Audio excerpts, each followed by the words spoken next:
الرحمن الرحیم۔ ماہ رجب کا پہلا جمعہ باقی دنوں کا سردار ہے، اور بالخصوص ماہ رجب میں ایک ایک لمحہ میں پروردگار جو ہے وہ لاکھوں انسانوں کو جہنم کی آگ سے آزاد کرتا ہے، اور جمعے کے دن تو پروردگار جو ہے وہ اس سے دگنے انسانوں کو جہنم کی آگ سے آزاد کرتا ہے۔ لہذا ماہ رجب میں جمعے کے دن ایک چھوٹا سا عمل آپ کو بتا رہے ہیں کہ جس کا اجر اور جس کا ثواب اس قدر ہے کہ پروردگار قیامت کے روز ایک ایسا نور پیدا کرے گا کہ جو نور اس کو جنت کی طرف لے کر جائے گا، اور یہ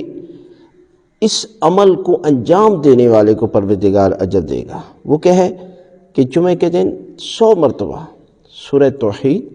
سورہ اخلاص اور سورہ قل هو اللہ، یہ ایک ہی نام ہے، یعنی سورہ توحید ہو یا سورہ اخلاص ہو یا قل هو اللہ احد، یہ سورت چھوٹی سی سورت ہے،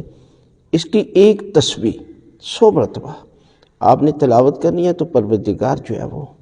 آپ کو جنت میں اس عمل کے بدلے میں پروردگار آپ کو جنت عطا کرے گا۔